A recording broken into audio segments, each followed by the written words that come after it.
Welcome back to another episode of the Forging Better Humans podcast. It's been a minute, but we have a really big event on the horizon with Election Day coming up here November 5th. So we have a special guest here in the studio today. AJ, he's one of the owners over at Tier 1 CrossFit, and it is one of the local veteran-owned CrossFit gyms here in town. They're on the other side of town. They're a cool place to go and work out. If you get an opportunity to drop in there, cool folks. But AJ, I would say, when I'm on Instagram, and I know AJ pretty well, and I know his personality, he's a leader of his community. He gets in front of his community. He's not afraid to take a stand. And I've always been kind of impressed, even in his Instagram, on his stories and different things like that. He's very vocal about his opinion on, culture and community. He's got a family. He's got kids. And, some of his posts and things that he gets out there, it's an obvious stance. And I feel like, in that sense, I do a lot of the same thing with my story. I may not do it with my news feed as much, but with my story, you get a really good shot as to what my opinions are. But, lately with the election coming up, I see a lot of posts that he's been making. And, I was like, hey, what if we just meet at some point and do a podcast and talk about how to get people to vote this year? It's a very important election. I feel like it has a direct connection to what we do here. So I proposed the idea to him hey, let's get on a podcast and talk about how to get people out to vote. So I'll take a minute to let AJ introduce himself, talk about his gym and, what his stance is. And then we'll kind of wrap it back into talking about, trying to get people out to vote from our respective communities. Right on, Ted. So yeah, my name's AJ, and first and foremost on the topic that we're going to be getting into, about being a local business owner and a community leader, culture leader, is I'm a son of this city.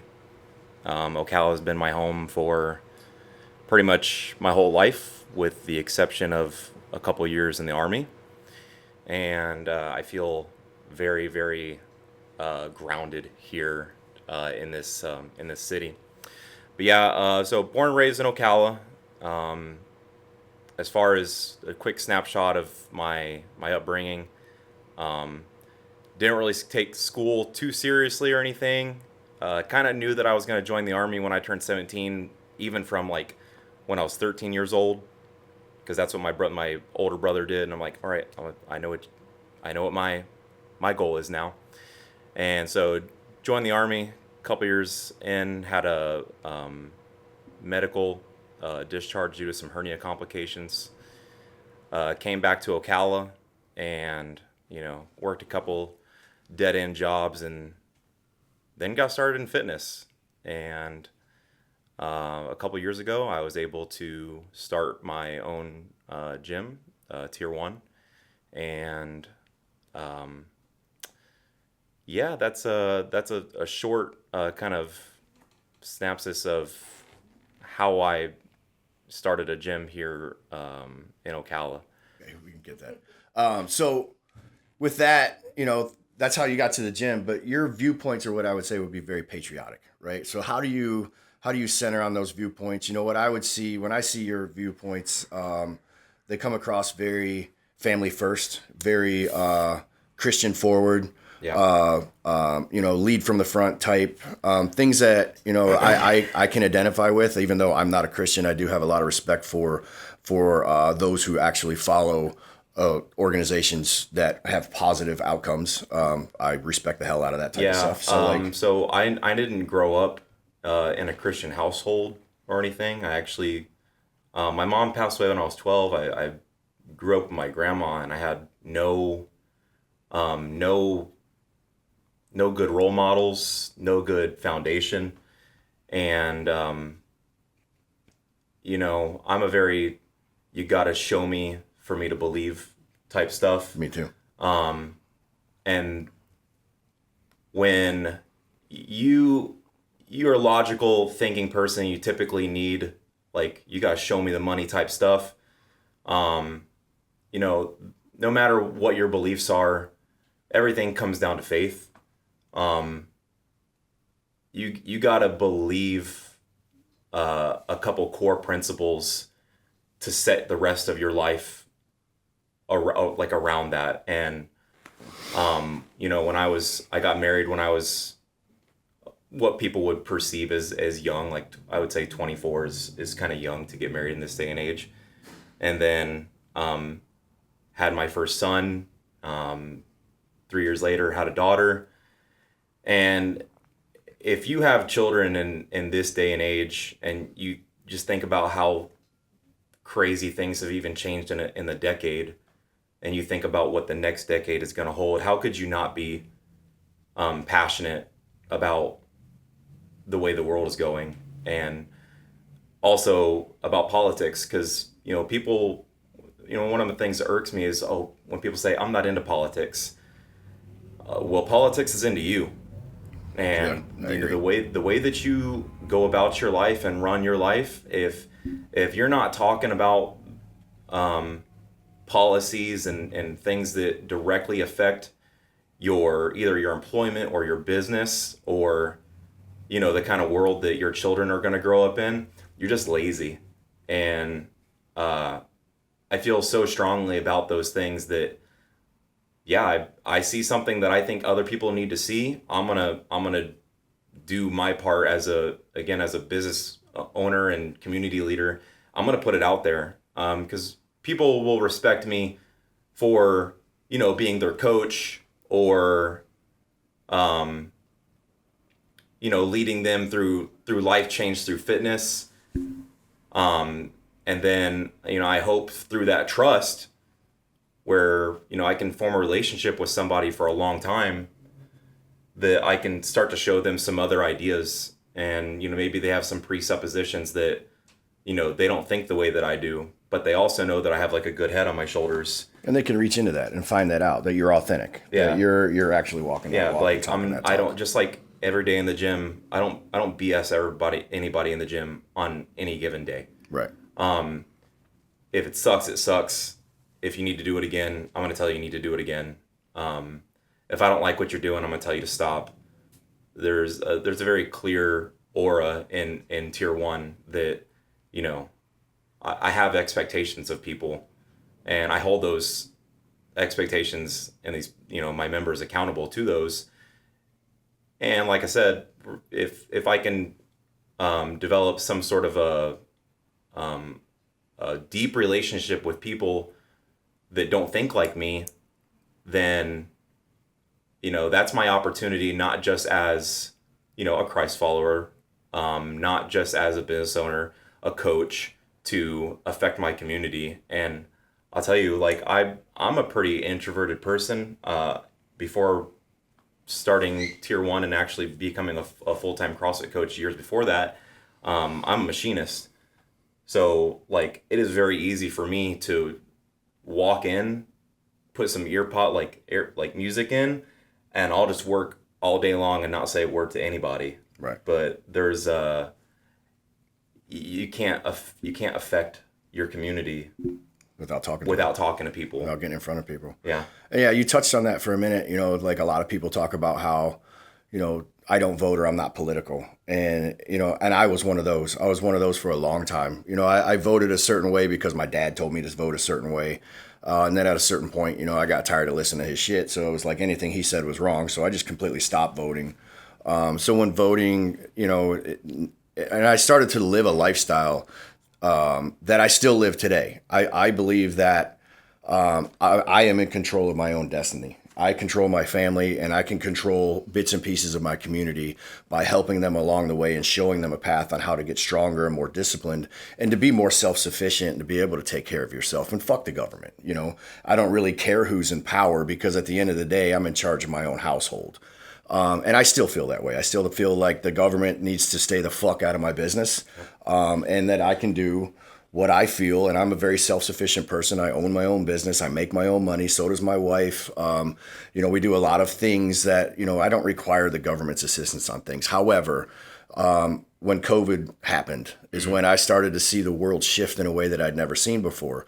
And And I think that that's the biggest issue is that, you know, when you have these guys that are like, well, fuck the government, I'm not political.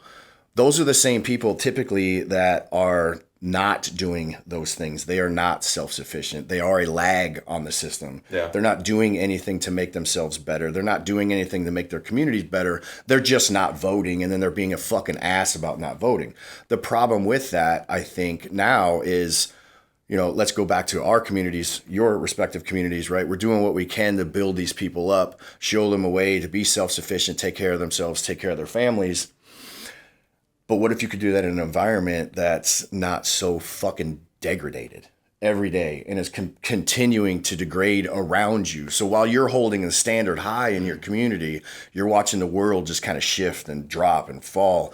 And if I would just take a minute maybe and vote in a direction that would help change that path, right? Outside of my community, doesn't really change how I handle my day-to-day life because I'm going to keep pushing forward regardless. I don't care if you put Kamala in or whoever the fuck you want to put in. You know, at the end of the day, I'm still going to push. But what if I can help vote in an administration that might clean shit up? Yeah, right? I think you and I have very particular a point of view that we can have as not just business owners, but business owners specifically in the fitness space. Because, as you said, there was a definite turning point when COVID became that was a thing. A big smack in the face for us. And, you know, it attacked two types of people, or two types of businesses the worst. It, number one, came for gyms. Yep. And two, it came for food service restaurants. And small business. Yeah. You know, two businesses that, you know, the margins aren't not there. Yeah, you lose 5% of your business in this space, and you're gonna have to start doing some figuring out. Yep, real quick. And it radicalized me. It did me. Oh yeah, it got me. I changed my fucking whole viewpoint after that. I think a lot of, you know, people, a lot of like boutique fitness spaces and you know, CrossFit gyms and strength and conditioning groups, I think they feel the same way, because it's one of those things. You fool me once, you know, shame on me. Right. I think we need to push people to really sit there and do just a really basic amount of research on how do you want the rest of your life to go, or how do you want your community to look like. I think we are a little bit more blessed here in Ocala or in Florida in general. Yeah. Of course, there are some leaders that even both of us have brushed shoulders with. But we need to be able to spread the idea that there is definitely one side of the political aisle that wants more control of your life and not less. Right. And some people will say that, oh, you know, that both sides want control. Okay. You got to make a decision one way or the other. Correct. And, you know, there are, you know, libertarians that will say, oh, I'm not going to vote because it doesn't matter anyway. That kind of thinking obviously has gotten us to the point where everyone has to take this very seriously now. They created the two-party system by not voting. Yeah. Now you're down, and the two parties getting ready to turn into a one party if we don't vote. You know, I think 100 years ago, you had to write the person's name in that you wanted to vote for. Right. You know, you weren't voting for a party, you were voting for ideas. Right. You're voting on meritocracy of that person. Right. Yeah, and I think we really need to go back to that and divorce ourselves from thinking that you are sold out for a candidate, and you look on their history and you look on their values, and you think, what's going to be better for me in my life? Right. And this is very popular right now, like, are you better now than you were 4 years ago? That's a pretty honest question. And what I think even more important is what was the trajectory of your life up to that point. Right. Like what was happening during the 4 years through the last administration up until COVID, which, you know, have some certain opinions about that. Blasted everyone. But the trajectory as of the last 3.5 years has certainly been a downturn. I agree. And, you know, for me, you know, what I want to do is just get people interested in voting, right? So, like, you can vote however you want to vote, but I think the point here that I think both of us are trying to make, obviously we want you to vote our way, right? Yeah. We can have that conversation in another podcast, but I think what I want to do here is really just inspire folks in our own membership to get out and vote, right? So, you know, there's talk right now of, you know, too big to rig. I think that's what started this whole thing, is when I saw that hashtag too big to rig. And while I like that, I like to think that that's the case. That can also be a ploy, right? That can be a ploy that's made by the media to get people to relax, stay home, don't worry about it. It's covered. It's too big to rig. They can't steal the election this time, dude. You got to go. You got to go vote. You cannot. Whether it's left, whether it's right, whether it's middle, whatever it is that you're voting, whether it's Libertarian, whether it's Republican, Democrat, it doesn't matter. But if you think it's too big to rig, you're wrong. Yeah. So you've got to get out there and you've got to get your opinion heard at the voting polls this year.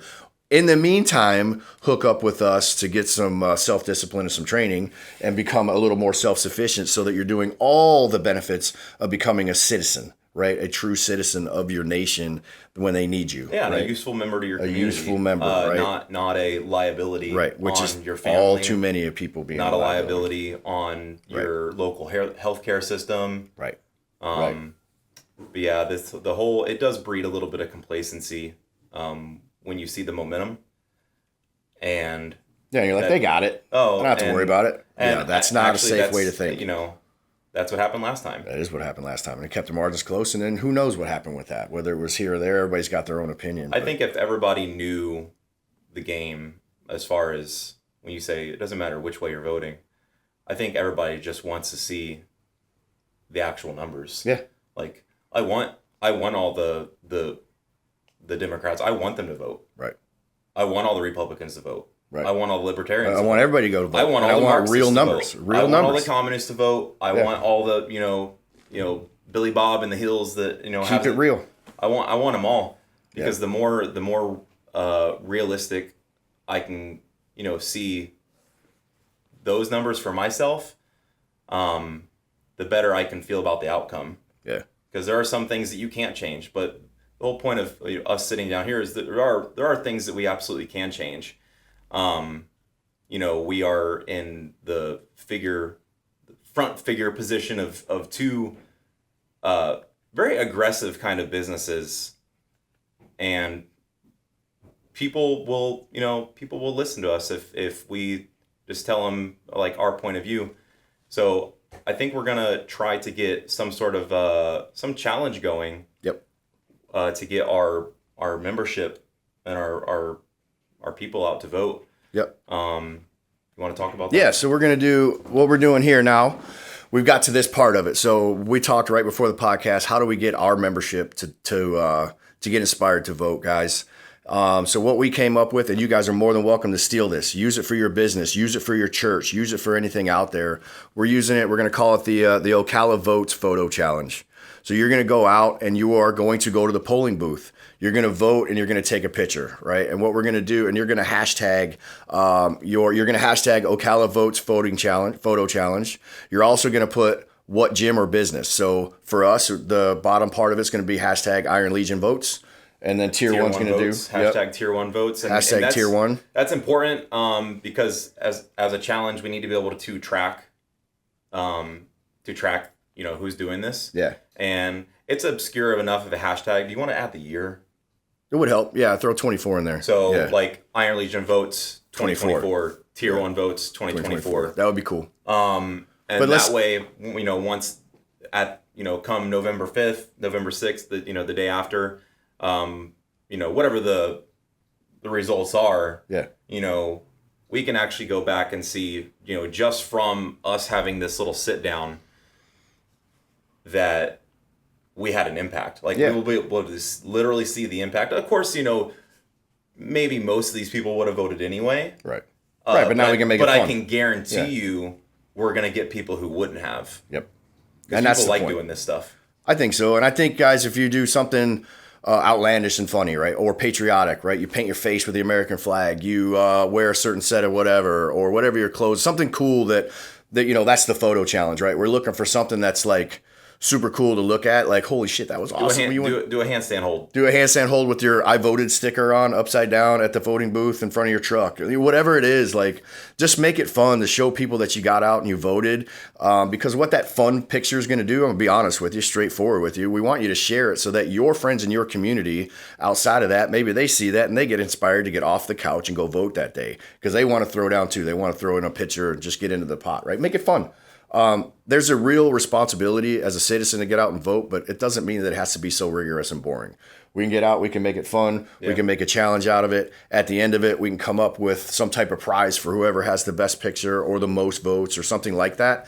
If you're a church organizer and you're seeing this and you think it would be cool to be like your church votes as a hashtag, you're not hurting my feelings, man. Actually use this, take it and run with it. Do the same thing. If you're an organization, if I'm, Ocala business votes, whatever that local small business is, and you can rally your guys together under your banner and get them out there and get those hashtags together, that's cool, man. Grab this shit, run with it. But use the main. What was the main one? The Ocala votes photo challenge. Like, have that in there. So we all know where you're at. But it would be really cool, man. And we can maybe start a little movement in our area, get some people fired up to vote. We'll talk about it more moving up towards it. But just wanted to take a podcast, introduce ourselves, talk about how passionate we are as far as this goes, and then kind of create some type of challenge to get people motivated to get out to the voting booths, because I feel like it's not too big to rig, guys. And I feel like this is a very important election. It doesn't matter what side of the fence you're on. It's important for both sides of the fence. And it also doesn't matter if you're like in an area where you can already call the result. Yeah, it doesn't matter. Like, it doesn't matter. I would still get in there and get it done. The momentum works in a lot of different ways. If you see that, you've got a completely red state or a completely blue state or a red area or a blue area, it's absolutely important that no matter what kind of place you live in, that you go put your name on your decision and you put it out there, because you don't know how that might affect somebody else and how this kind of starts spidering out. Change starts with just like fitness. Change starts with a single step. You got to walk through the door. You got to be serious enough to at least have your first day, your first rep, something like that. Yep. And stuff like this works too. People are inspired by taking the first step. So if someone's been holding out on being part of this process of voting, waiting for someone who they think may be an inspiring individual or a respected individual, it's going to inspire them to go do this. And now here's another idea. Take your picture and tag a friend. How about you? Like, challenge your friend to go vote. Right? Yeah. If you want to do that, challenge 5 or 6 friends to get out there and vote. And it keeps pushing that hashtag up, right? Then it just spreads. So it becomes something where... Like, how many people can you get in a single... How many people? Yeah, that'd be cool. Like, anything, just have fun with it, man. Yeah. I think it'll take a little bit more form getting close to it. Yeah, and it'd be cool at the end of this when, the election day comes and goes and we can take that main hashtag. That'd be really fun. And we can show just what could happen from, again, having a 15, 20 minute little sit down and, giving people something to chew on. Yeah, making it fun. But that's pretty much what we wanted to get together and talk about today, guys. And again, if you're a business owner, local business owner, church organizer, or any of those types of things, if you're in charge or a leader of your community, feel free to either hit us up or just steal our stuff and use it. That's fine, man, because we really just want to get everybody to the voting booths. But we don't want to take any more of your time.